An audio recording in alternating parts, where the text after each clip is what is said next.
조갑제 TV 시청자 여러분 안녕하십니까. 2020년 2월 4일 오후입니다.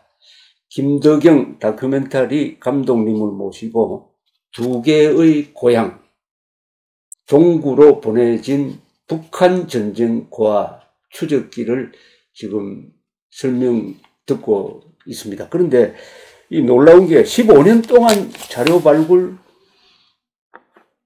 조사를 했다고 하는데 15년 동안 한 주제에 자기 인생을 투입하는 게 그게 좀처럼 하기 힘든 일인데 왜 그랬어요? 저는 원래 전쟁과 고아 이 두 가지가 제가 좀 관심이 있었던 주제였고요. 예. 그래서 사실은 남한 고아들에 대한 관심들이 좀 있었어요. 예. 아시다시피 우리는 입양을 통해서 아이들을 보냈잖아요. 그렇죠. 그리고 마치 연어가 이제 커갖고 다시 원래 태어난 곳으로 돌아오는 것처럼 지금도 이제 자기 뿌리 찾고자 그렇지. 엄마 부모 찾고자 이렇게 돌아오는 아이들이 사람들이 있는 걸 보고서 많이 가슴이 아팠거든요. 그래서 이런 것들이 왜 생겼는가를 좀 이제 관심 있게 봤고 예. 그러다가 이제 이 입양에서 북한 전쟁과는 우리가 좀 다른 형태로 아이들을 보냈다라는 것을 좀 알게 된 거고요. 그게 이제 가장 일차적인 저 개인적으로는 그래도 15년 동안 붙들고 있을 만한 그 어떤 흥미, 호기심이 있었다는 거지. 그렇죠. 그게 뭐죠? 제일 중요한 거는 휴머니즘이라고 저는 알겠습니다. 봐요. 예. 네. 그 사람들이 찡한 네. 어떤 애잔한이란 말을 여기 좀 쓰셨던데 애잔한 뭘 느꼈는 거죠? 그렇죠. 네. 애잔한 감동? 그런 표현까지 쓰시네요. 네. 그 예상이 이번 취재 1년 동안 취재하면서 작년이죠. 취재하면서 뭐 거의 틀리지 않았다고 보는데 한 예를 들어서 불가리아 같은 경우에 이제 제가 생존자들을 만났거든요. 예. 당시 북한 전쟁고아들과 동창생이죠. 같이 공부했던. 아니 그러니까 이 학생들이 그러면은 그 현재 학생들하고 섞여서 공부를 했어요? 나중에는 올라갈수록 같이 공부를 했죠. 아, 그러니까. 예. 따로 공부하기도 하고 분리했다고. 처음에는 완전히 분리를 시켰다가 같이 공부. 아이들이 이제 제일 중요한 게 이게 언어잖아요. 그렇죠. 예. 왜냐하면 처음에는 같이 섞을 수가 없는 게 말이 안 통하기 때문에 섞어놔도 이게 제대로 소화가 안 되는 거죠. 근데 이제 아이들이 아까 말씀드린 것처럼 이게 뭐 한두 달 여행하는 게 아니라 그렇죠. 5년에서 10년 동안 생활을 하니까 아이들은 또 언어 능력이 빠르잖아요. 언어 습득 능력이 그렇죠. 빠르잖아요. 그러니까 아이들이 언어를 이제 막 배우기 시작하는 거예요. 현지어를. 그러니까 그쯤 되니까 이제는 굳이 애들을 분리시킬 필요가 없다 판단이 그렇죠. 들어서 애들을 같이 수업을 시키는 거죠. 그럼 친구가 생긴다, 그죠? 당연히 친구가 생기는 거죠, 거기서. 그럼 그 친구를 찾았어요? 그렇죠. 그 친구들을 찾은 거죠, 제가. 친구와 교사를 찾은 거죠. 그러니까 이 다큐멘터리에서 제가 북한 사람들은 만날 수가 없었습니다. 그렇죠. 그건 뭐 쉽지가 않은 일이다 보니까. 불가능하죠. 쉽지 않은 게 아니에요. 그래서 간접적으로 그들이 북한에 돌아간 다음에 루마니아에 있는 친구와 교사들한테 보낸 편지를 통해서 이제 그 당시 이 사람들이 어떻게 생활했다, 어떤 생각을 갖고 있었다, 이거는 이제 유추할 수 있었던 것이고요. 직접적으로 제가 만난 사람들은 동유럽 5개 나라의 친구와 교사들이었죠. 근데 친구 교사가 아직도 기억합니까? 그거 뭐 생생하게 기억하고 있어요. 어떻게 생생하게 기억하죠? 뭐 가장 대표적인 것 중에 하나가 한 그 노인이었는데 한 거의 뭐 80이 다 된 분이죠. 인터뷰를 하다가 갑자기 노래를 하기 시작하는 거예요. 그런데 그 노래가 저는 사실은 잘 몰랐습니다. 그 노래가 뭔지. 근데 그 노래가 한국말이었어요. 그분이 불가리아 사람인데 그분이 한국말 하는 분이 아닌데 그 노래를 하더라고요. 근데 가만히 듣고 보니까 그게 그 김일성 창가, 그러니까 김일성 장군의 노래. 김일성 장군 노래. 네. 백두산 줄기줄기로 시작되는 노래. 네네. 그 굉장히 유명한 노래고. 굉장히 유명한 노래더라고요. 6.25 때 소년기를 북한 점령지에서 보낸 우리 소년들도 지금 기억합니다. 그 노래를. 그래서 애들 모아가지고 북한에서 온 선전대원들이 그 노래부터 가르쳤거든. 그러면 대표님도 원래부터 나는 점령지에서 안 살았으니까. 우리 점령 잠시 있었지만 그 노래는 못 들었어. 나는 그때 아직 그러나 지금 그러니까 서울에 있었던 점령지에 학생들 기억. 그러니까 우리 남한에 계신 어르신들도 기억을 한다는 그 노래를 기억합니다. 그 노래를 부르더라고요. 그 노래를 하더라고요. 근데 저는 사실은 그 노래가 쉬워요, 그게. 몰랐어요, 사실은 그 노래가 뭔지. 근데 이제 마지막에 가사까지 기억하시던데 뭐 갑자기 제가 가사가 기억이 안 나서 그러는데 뭐 장백산 줄기줄기 뭐 넘어서 뭐 하고 뭐 압록강을 어떻게 넘을까 하는데 마지막에 김일성 장군 만세라는 구호가 나와요. 근데 이제 그걸 딱 들으면서 아, 이게 김일성을 찬양하는 노래였구나. 김일성 우상숭배. 네, 그 노래를 이제 제가 현지에서 이렇게 인터뷰하다가 알았죠. 근데 갑자기 그 노래 1절을 하니까 원래 인터뷰라는 게 1대1로 하는 거잖아요. 뒤에서 기다리고 계시던 할머니들이 갑자기 우르르르 카메라 앞으로 오는 거예요. 그러더니 갑자기 합창을 하시는 거예요. 그 노래를 합창을 하더라고요. 네. 그 노래를 합창을 해요. 노인들이. 이게 그래서 제가 정말 굉장히 그 이번 취재하면서 놀랍고 좀 충격적이었던 것들이 많았는데 이게 그 중에 하나인데 제가 드리고 싶은 말씀은 뭐냐면 이 사람들이 불가리아 사람들이 한국어를 전혀 모르거든요. 그런데 거의 60년이 지난 지금도 북한 전쟁과들이 불렀던 노래를 기억하고 있다는 얘기는 간접적으로 들은 노래였거든요. 그렇다면 이거는 북한 아이들은 현지에서 이 노래를 얼마나 많이 불렀을까. 그게 갑자기 생각이 나니까 당시 아이들이 그 북한 아이들이 받았던 사상교육 철저함 이것이 얼마나 강도 높게 진행되는가를 그리고 이게 노래가 얼마나 중요한지 승전선동에서 노래가 얼마나 그걸 이해하게 되더라고요. 알 수가 있습니다. 굉장히 재밌고 흥미로운 부분이었죠, 사실. 그래서 이 쭉 그러니까 1951년에 약 10,000명 정도가 동군에 보내졌다가 59년까지 다 북한으로 돌아감으로써 돌아간 다음에 이 사람들이 운명이 어떻게 되었는지는 대충 몇 가지는 짐작할 거죠. 그 다음에 그건 나중에 이야기하기로 하고. 그러니까 이 흔적을 취재한 겁니다. 그죠? 그렇죠. 그 한 10,000명 되는 고아들이 남긴 어떤 사진, 또 학적부의 기록, 또 이 친구들의 기억 속에서 이걸 다 더듬어간 거네요. 맞습니다. 이 취재가 말하면 그림자 취재네. 그렇죠. 지금 본체는 북한에 가버리고 실체를 만날 수는 없었죠. 그러니까 이게 그들이 남겨놓은 흔적을 갖다 추정한 거죠. 그런데 이런 취재가 다큐멘터리를 만드는 데는 어떻습니까? 좀 어려운 겁니까? 굉장히 어렵죠. 노력이 많이 들어가네. 이게 이제 간접 증언이니까, 그죠? 그렇죠. 그 두 가지가 어려운 게요. 원래 이제 보는 사람 입장에서는 주인공이 있는 게 제일 편해요. 주인공의 생활, 주인공의 생각, 말을 통해서 그냥 그 스토리텔링이 이어가는 게 제일 편한데 직접 인터뷰할 수 있는 게 없다 보니까 간접적인 흔적을 통해서 그 사람들이 어땠을 것이다. 그렇지. 이걸 추적하는 재구성을 하는 거예요. 여러 증언을 통해서 재구성하니까 참 힘들다. 그렇죠. 그리고 두 번째는 다 연로하신 분들이잖아요. 그렇죠.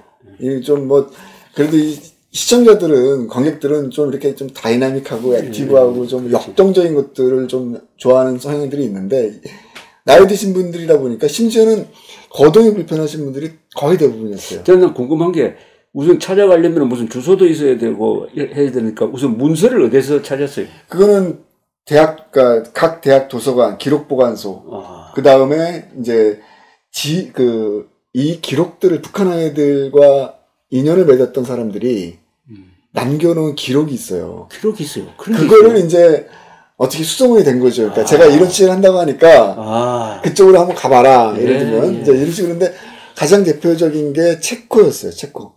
체코는 한 여성이 등장해요. 그 마리에 코페치카라는 여성인데 이 양반이 아이들을 가르쳤던 교사였거든요.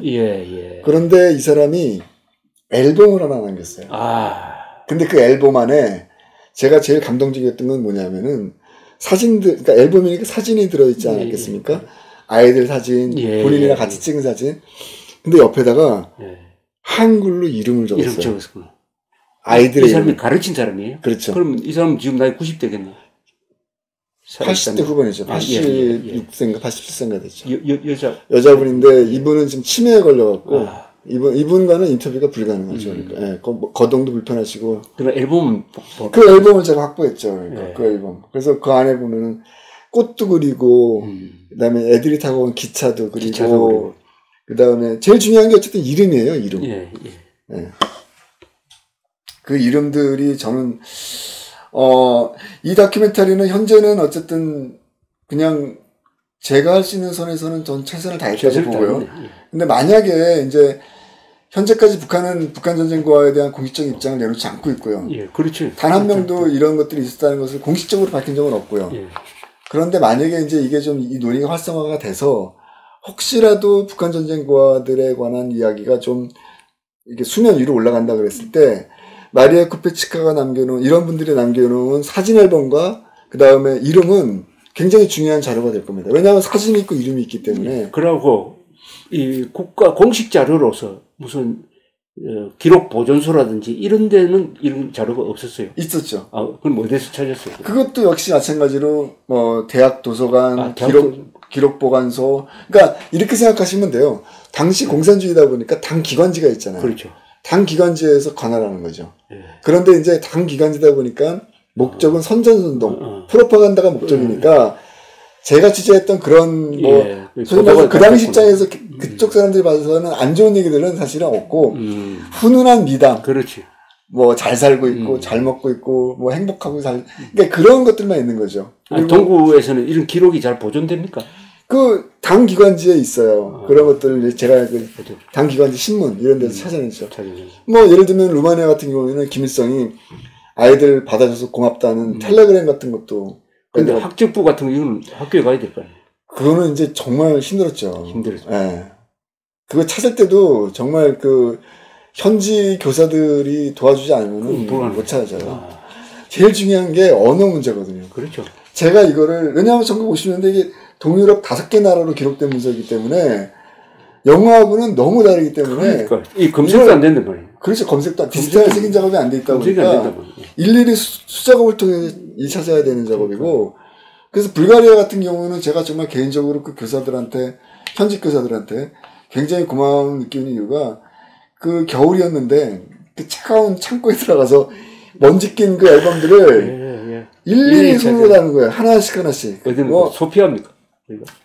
거기는 프로보마이라고 소피아도 있었는데 이제 많은 분량이 나온 곳은 이제 프로보마이라는 곳인데 좀 많이 떨어져 있죠. 한 200km 정도. 수도에서. 지금 말씀드리니까 그렇게 자료를 찾아가지고 뭐 글을 써가지고 당장 내일 뭐 언론에 보도되는 것도 아니고 이걸 찍어가지고 조사를 하고 15년 뒤에 개봉하기 위해서 참을성 좋네요. 해가지고 그것도 돈도 많이 썼을 것 같은데 어쨌든 이거 들으시는 분들은 이번에 개봉 투 홈스 이게 3월 달에 개봉되죠? 아니요, 지금 그거는. 아니, 모릅니까? 모릅니다. 왜냐하면 또 갑자기 또, 죄송합니다. 신종 코로나 때문에 요즘 극장이 거의 8이 나인다고 하더라고요. 그래서 그렇죠. 조금 여유있게 가야 되지 않을까. 원래는 제가 이제. 그러면 원래 상반기에 개봉됩니다. 상반기에 개봉해야 되겠죠. 아무래도. 꼭 봐주시기 바랍니다. 네, 정말 이거 고생해서 만든 건데. 아니, 고생도 그렇고, 이런 최초고, 이런 참 훈훈하다기보다는 그렇고, 애잔한 한국 현대사가 녹아있고, 더구나 북한 체제를 이해하는데. 맞습니다. 아주 실감 있는 북한 체제를 이해하는데 무슨 전문가들이 나와가지고 이론적으로 이야기하는 것도 있지만은, 우리 김 감독 이야기가 어떻게 보면 가장 본질적인 것이고, 말하자면 조지 오웰이 1984라는 소설을 써가지고 오늘의 북한 체제를 예언했던 식으로. 맞습니다. 그 느낌이 들어요. 생각이 들으니까. 맞습니다. 이 위대한 문학가가 어떤 체제의 본질을 이야기하는 게 제일 정확하다고 나는 보는 사람. 천재들. 자, 그럼 그렇고 이렇게 하여튼 대표님 말씀 나온 김에 책이 하나 나온다는 얘기 좀 해주시죠. 이 대목에서. 책이 또 이걸 Once Upon a Time in North Korea. 옛날 옛적 북한에서. 옛날 아주 이것도 낭만적으로 적었네요. Once Upon a Time in America라는 영화는 있는데 in North Korea. 옛날 옛적 북한에서 있었던 이 눈물겨운 이야기입니다. 눈물겨운 이야기. 전쟁 고아, 더구나 부모를 다 잃고, 그것도 동구권에 가가지고, 어떻게 보면 행복했지. 그렇죠. 그 당시에는 행복했죠. 동구가 북한보다는 그래도 앞서 있었고, 개방적인 건 아니지만, 자유가 조금 더 있었는, 그렇죠. 여기서 생활했던 사람들이, 그럼 돌아갔다 이거죠. 나중에 50대 말에 돌아가서, 그때부터 완전히 이제 기록상 지워지고 흔적도 없습니다. 그죠? 그럼 지금도 살고 있을 텐데. 그렇죠. 언젠가는 그 사람들을 만나야 됩니다. 그렇죠. 뭐, 만날 수 있으면 이제 만나고 싶고. 이게 공개가 되면은 북한에서 반응이 있을지 모른다고. 뭐, 그럼 또 그걸 막 욕을 하든지, 아니면 침묵하든지, 아니면 북한에서도, 해가지고 이 필름을 가지고 자기들끼리 무슨 또 수작을 꾸밀지도 모르니까. 어쨌든 만날 수 있으면 좋지. 제가 이거 한 가지만 꼭, 조갑제 TV를 통해서 많은 시청자분들한테 꼭 말씀드리고 싶은 게, 뭐, 북한 전쟁과 우리하고 무관한데 뭐 이렇게 뭐 중요한 거냐, 이런 생각을 갖고 계신 분들이 조금 있는데, 제가 내린 결론은 이거는 우리 한국 현대사, 특히나 이제 남한의 역사와도 아주 밀접한 관련성을 갖고 있고요. 남북관계 풀리지 않고서는 사실은 우리의 미래가 담보되지 않기 때문에, 그렇죠. 우리의 상대편인 그 북한의 실체를 역사성을 가지고 이해할 수 있는 좋은 교재라는 생각이 들어서 제가 좀 여러분들한테 이렇게 좀 추천을 좀 드리고 싶습니다. 꼭 좀 봐주십사 하고. 여기 아주 보도자료를 잘 만들었어요. 우리, 역시 책을 쓰신 분이 다르네. 이것만 보고 쭉 소개를 해도 되는데, 얼마나 많은 북한 고아들이 유럽으로 갔느냐 하면은, 루마니아 2,500, 폴란드 1,400, 체코 700, 헝가리 500, 불가리아 500, 그 다음에 또, 기록한, 다른 데도 갔다 그러니까 합쳐서 한 10,000명으로 추정이 되고요. 그 다음에, 루마니아, 불가리아, 폴란드 등지에서 찾아낸 35mm 기록 필름들. 그거 찾았을 때 아주 기분 좋았겠네요. 아, 그럼요. 네. 네. 그리고 100여 장의 사진, 북에서 보낸 아이들의 편지 50여 통을 발굴했다고 합니다. 근데 이 소개된 사진이 다 흑백 사진이고 거기에 등장하는 아이들 사진이니까 이 사진이 주는 임팩트가 상당히 클 것 같은데요. 아, 그렇죠. 기록 필름 같은 경우에는 정말 힘들게 찾았거든요. 아직도 기억나는데 루마니아에서 처음에 그 필름통을 갖고 나오는데 먼지 속에 있더라고요. 먼지 속에 있어. 왜냐하면은 이게 뭐 필름이었어요? 필름 상태로 있었어요? 35mm 필름이에요. 와, 네. 그걸 아무도 안 틀었겠네. 뭐 틀 이유가 없죠, 사실. 네.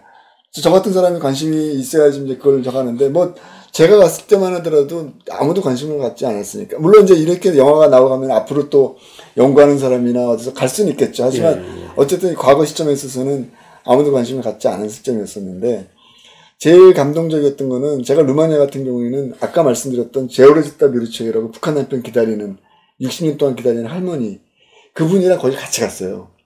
그 영화 필름 보러. 시사회장. 영화 필름이 어디에 있었어요? 루마니아 기록보관소에. 기록보관소. 근데 부카레스트죠. 아, 그렇죠. 부카레스트죠. 예. 근데 거기서 아이들 얼굴이 나올 거 아니에요. 영화에. 애들 이름을 부르더라고요. 아, 그래요? 그 할머니가.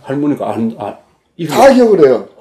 신택은, 쟤는 신택은이야. 예를 들면 정숙자야. 그 장면을 찍었겠네. 그렇죠. 예. 아주 대단한. 예. 그때 되게. 벌써 그 찍었을 때가 한 60년. 그 기록 필름이 1953년도. 촬영된 거는 1953년이니까. 발견한 거는 몇 년도죠? 2004년이요. 50년 지나요, 50년.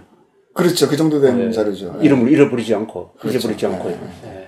부르더라고요. 근데 그거는 루마니아에 있는 그 여성뿐만 아니라, 다른 불가리아, 체코, 이런 곳에 있는 다른 증언자들도 똑같이 기억을 하고 있어요. 그러면 그 기억하는 사람들의 기억 속에 남아있는 북한 아이들은 어떤 아이들입니까? 일단 그 아이들이 남자 여사 구성 비율은 남성이 훨씬 많았어요. 많고. 그러니까 이것이 이제 선별했다는 이유 중에 하나인데 북한은 굉장히 가부장적인 체제라는 얘기를 많이 들었었거든요. 그렇습니다.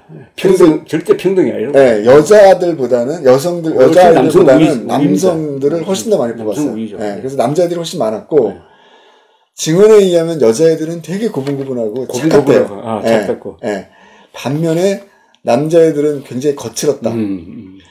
루마니아에 있는 한 관리인을 만났는데 그분의 증언은 애들이 전쟁 트라우마가 있다 보니까 굉장히 평상시는 몰라지만 어쨌든 이렇게 뭔가 감정이 격해지거나 자기들끼리 어떤 갈등이 생겼을 때 한 아이가 주먹질까지 했다고 하더라고요. 근데 한 아이가 땅바닥에 쓰러져 갖고 일어나지 못할 때까지 때렸다는 거예요. 그래서 이제 그만큼 아이들이 그분 말로는 굉장히 독종이었다. 네. 기억나네. 실제 그래요. 네, 그리고 이제 그런 식으로 애들을 교육시킨 것도 남한에 있었고 우리 국민학교 다닐 때 고아원 출신들이 한 10% 됐거든. 국민학교 때 이제 부산에서 다녔으니까 굉장히 자기들끼리 단결이 잘 되고 못 건드렸다고. 그 고아의 특성이 있나 보죠. 특성이 있죠. 우리 생존하려면은 그렇게 해야지. 그래서 운동 경기를 할 때 거의 뭐 운동 경기가 아니라 전투였다고 하더라고요. 그렇죠. 그래서 체격이라든가 신체 조건이 유럽 애들이 훨씬 좋잖아요. 그래서 그 기록 필름도 제가 찾았는데 뭐 축구를 하거나 배구를 하거나 북한 애들이 이겼대요. 이거. 그러니까 그만큼 운동 경기를 하나 하더라도 애들이 아주 그냥 철저하게 이기겠다라는 승부욕 강했던 거죠. 그러니까. 반면에 이제 여자애들은 굉장히 좀 차분하고 좀 온순하고 그래서 유럽 사람들은 사실은 남자애들하고는 많이 친구가 좀 안 되고 오히려 이제 여자아이들과 좀 많이 친해졌더라고요. 이 주고받은 이 편지는 어떻게 전달이 됐죠? 1959년부터 이제 편지가 검열이 시작돼요. 예. 그러니까 기록으로 돌아가서 이 편지를 보냈다는 이야기입니다. 그렇죠. 돌아간 사람이 그러니까 자기 그부들에게 편지를 보냈구만. 그렇죠. 그부라든가 선생님들한테. 그러니까 50통이나 발굴했네. 그렇죠. 찾아낸 거다, 그죠? 네. 56년부터 애들이 조금씩 가기 시작하고 가면 이제 애들이 편지를 쓸 거 아니에요. 편지는 루마니아어 같으면 루마니아어로 썼겠네. 그렇죠. 얘네들이 거의 뭐 오랫동안 이제 생활했기 때문에 언어 문제가 이제 그 정도 되면은 전혀 편지 쓰는데 문제가 없을 정도니까 자유롭게 편지를 쓴 거죠. 그런데 중요한 건 그 편지에 시간이 지날수록 북한 경제가 어려워지면서 뭐 예를 들면 뭐 일기를 쓰고 싶은데 일기장이 없어요. 좀 보내달라고. 종이를 좀 보내주세요. 노트를 좀 보내주세요. 연필을 좀 보내주세요. 뭐 또 옷을 좀 보내주세요. 그러니까 북한 입장에서는 자립자신 노선을 강조하는 입장에서는 이게 사실 창피한 얘기죠. 그렇죠. 어떻게 보면은 자기의 치부를 외부에다 계속 공개하는 거니까. 그러다 보니까 1959년서부터 편지 검열이 들어가고 59년 말 정도 되면 이제 아예 완전히 차단이 되는 거죠. 편지가 서로 소통이 안 되는 거죠. 그때부터 완전히 끊겨버리겠네. 그렇죠. 60대 들어오면은. 그렇죠. 자, 그런데 아까 56년이 중요하다고 그랬는데 그 무렵부터 이제 서서히 아이들을 북한으로 데리고 가기 시작한 거네요. 네. 그 설명을 좀 드리면 아까도 잠시 말씀드렸지만 1956년 제가 정확한 기억이 1956년 6월로 제가 기억하는데 김일성이 공식적인 동유럽 5개 나라에 방문이 방문하는구나. 네. 그 목적은 제가 보기에는 두 가지였어요. 첫 번째는 어쨌든 애들을 받아주는 나라는 갔거든요. 그러니까 이제 고맙다. 우리 애들을 다 고맙다. 그리고 어쨌든 자기가 그 북한의 지도자로서 이제 끝까지 자기 아이들을 보살피고 있다는 어떤 그런 지도자로서의 지도력을 과시하기 위한 어떤 그런 목적도 있었고 또 한 측면에서는 이 아이들을 통해서 동유럽과 어떤 경제 교류라든가 정치 교류라든가 이런 것들을 좀 하기 위한 여러 가지 목적으로 1956년 북한의 김일성이 공식 방문을 하죠. 5개 나라를. 그래서 이제 기록 필름도 찾고 뭐 사진도 찾고 했는데 김일성이 애들이 같이 있는 장면들. 공교롭게도 1956년 8월에 종파투쟁이 일어나죠. 북한 내에서. 아시는 것처럼 반김일성 일종의 뭐 쿠데타라고 말할 수도 있는 소련파와 연안파의 어떤 그런 그 저항이었었는데 결국 김일성이 이 종파투쟁을 승리로 장식하면서 오늘날과 같은 완전히 독재 체제가 확립이 되는 과정이 있었는데 이 시기가 왜 중요하냐면은 결국은 북한의 김일성이 애초의 계획은 얘네들을 어떻게 보면은 좀 기술 일꾼으로 활용을 해갖고 다시 북한으로 데리고 들어와서 북한의 경제 개발에 도움이 되는 방향으로 이용을 하려고 했는데 56년도 헝가리 혁명이 일어나고 종파투쟁이 일어나고 이러는 걸 보면서 생각이 바뀐 거라고 봐요. 그래서 일시적으로 수세적으로 바뀌었다. 그렇죠. 자기 자신의 어떤 체제를 강화하기 위한 이미 그러니까 저는 1950년대 초반부터 김일성은 지금과 같은 유일세상 체계를 이미 꿈꿨던 것 같고요. 맞아요. 자력갱생 체제. 자력갱생 체제. 그렇기 맞아요. 때문에 그 준비를 하고 있었는데 이 두 가지 사건이 겹치면서 50년도에 완전히 생각이 바뀐 거죠. 그렇죠. 네. 그래서 애들을 애초에 보낼 때와 비슷한 방식으로 소환 작전을 펼칩니다. 다시 데리고 오는 데리고 오는 거죠 북한으로. 그런데 여기서 중요한 것이 그렇게 함으로써 이 아이들이 스탈린의 아이들에서 김일성의 아이들로 돌아가는 겁니다. 그렇죠.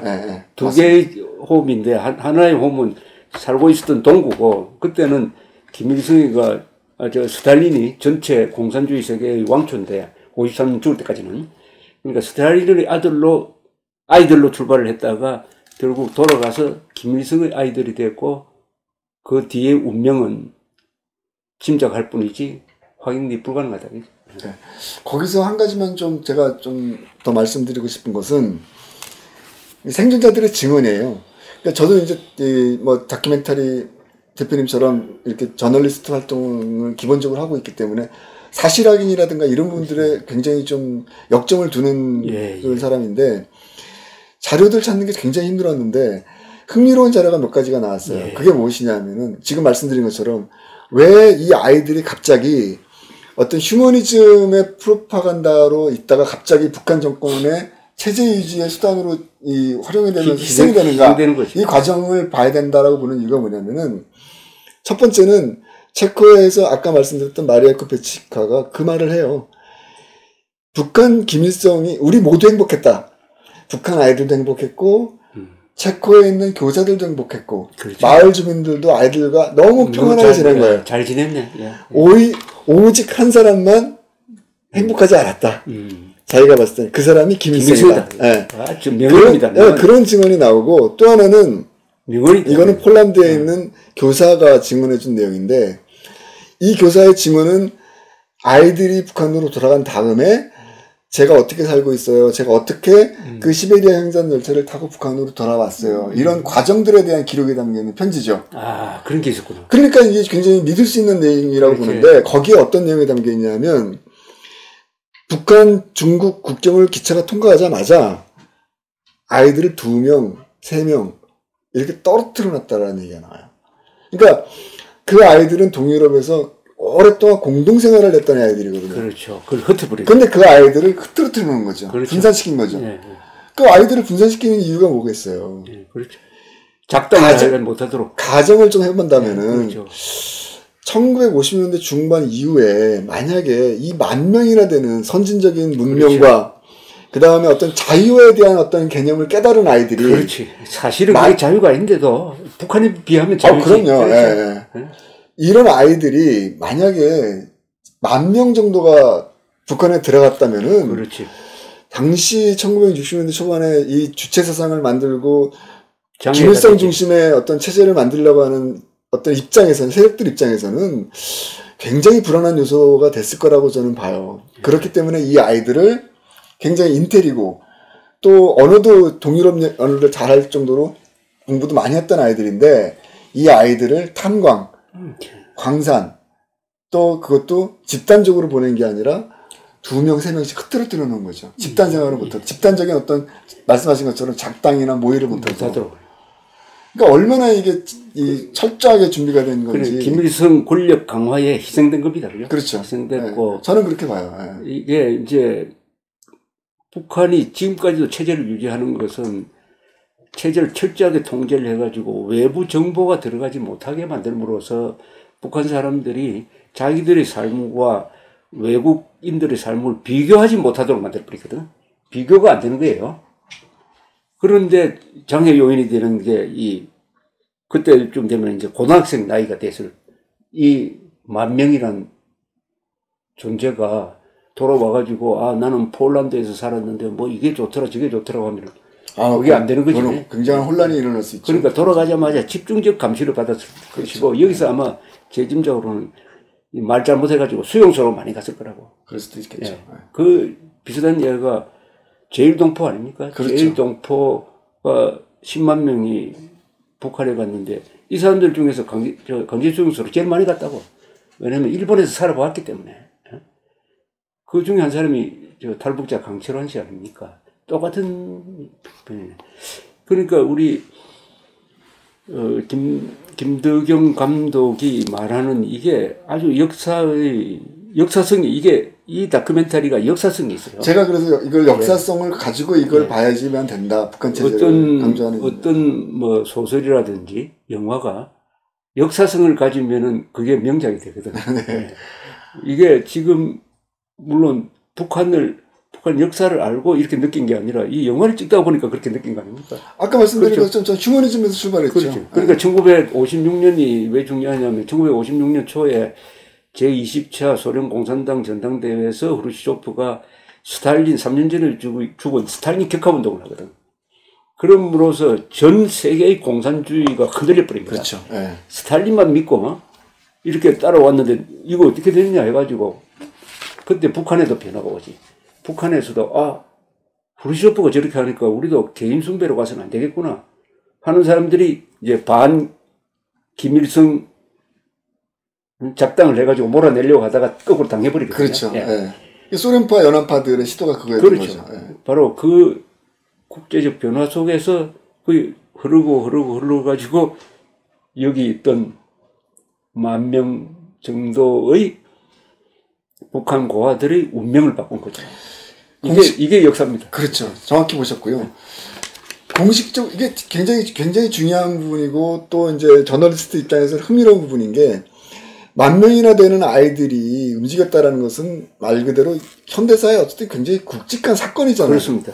근데 아직까지도 이거에 대한 단 한 명의 존재도 공식적으로 언급이 없어요. 이들의 존재에 대해서. 외부에서는 이런 식으로 접근을 하지만 그렇죠. 북한 체제 내에서 공식적으로 밝히는 자료는 하나도 없어요. 여기에 대해서 아무도 주목하지 않았지. 그렇죠. 그동안은 관심이 없었죠. 주목하지 않았다는 것은 이들이 돌아와서 아무런 역할을 못했다는 거죠. 그렇죠. 그러니까 인생이 사그러들어 버린 거죠. 그렇죠. 예. 사라지는데 우리 김덕영 감독이 지금 사라진 10,000명의 소년기를 지금 발굴해가지고 우리 세계에 소개하고 있습니다. 그런 맥락이. 그런 점에서 제가 이 세계 최초라고 제가 붙인 이유가 바로 그거죠. 10,000명의 운명, 10,000명의 사라진 운명을 발굴해낸다. 그리고 굉장한 지금도 한국에 이어지는 어떤 영향, 북한 체제를 어떻게 볼 거냐 하는 걸 알 수 있게 하는 하나의 열쇠이기도 한 아주 여러 가지 의미를 가진 다큐멘터리인데 이건 세계 영화제에서 상을 받을 것이라는 느낌이 드는데요. 뭐 이렇게 제가 할 수 있는 건 아니지만 뭐 그런 기회가 온다면은 너무 저도 저로서도 영광이겠죠. 이건 국제 시장에 가서 퍼뜨려야 됩니다. 그러니까 이렇게 나오면은 이제 외국 텔레비전이나 이런 데서 교섭이 안 들어올까요? 그랬으면 좋겠습니다. 다큐멘터리. 근데 좀 이거 보시고 관심 있는 분들이 좀 도와주셨으면 좋겠어요. 제가 그동안 이거 혼자서 이걸 하다 보니까. 네, 저는 지오그래픽 같은데, 뭐 BBC 같은 데서 이거 다큐멘터리 사자고 올 것 같은데. 그렇게 연락 오면 저도 좋죠. 아니, 분명히, 그러려면은 영어 자막이나 이런 처리를 잘해야 돼요. 영어 자막은 되어 있어요. 영어로 되어 있어요. 네. 한글 자막과 영어로 되어 있습니다. 네. 이 나레이션은 누가 했어요? 나레이션 제가 했습니다. 직접 하신다. 이 다큐멘터리 제일 중요한 게 나레이션이죠, 그죠? 네. 보통 다큐멘터리에서는 뭐 찰튼 헤스톤이라든지 영화 배우가 나와가지고 하기도 하는데. 솔직히 제작비가 좀 많이 있으면 좀 유명한 사람들을 쓰고 싶었는데 제가 또 이건 직접 했으니까 직접 하는 게 제일 더구나 다른 사람이 쓸 것도 아니고 직접 취재를 하셨으니까. 자, 이제 이 다큐멘터리는 후속이 나와야 되겠네. 아, 그런가요? 10,000명 중에서 한 사람이라도 살아있다면, 그죠? 아, 그러면 제가. 이런 거 찾아보세요. 그 10,000명 중에서 탈북자가 있을지도 모릅니다. 한번 찾아보긴 했는데, 돌아가셨다는 얘기 들었어요. 탈북자가 있으면은 정말 이 후반부가 딱 이렇게. 좀 뭐 이런, 언론을 통해서 많이 알려지면 이제 제보 같은 것도 들어오고, 뭐 그러면 말씀하신 것처럼 후속적으로 불가능하진 않겠죠. 제가 쭉 이야기를 들어보니까 이게 북한 체제를 이해하는데 이거는 일종의 예술적인 접근 방법이거든요. 사회과학적인 접근 방법이 아니고 언론적인 접근, 뭐 다큐멘터리도 언론의 활동이니까 그런 책 중에는 이제 많은 사람들이 북한을 소재로 한 소설도 쓰고 했는데 제가 북한에서 반디란 필명을 써가지고 목숨을 걸고 원고를 바깥으로 돌려가지고 우리 조갑제 닷컴에서 출판한 고발이라는 소설을 읽으면 북한 체제가 이거구나. 이것은 신문 방송을 통해서 전혀 알 수 없는 이게 바로 북한이라는 걸 알게 해요.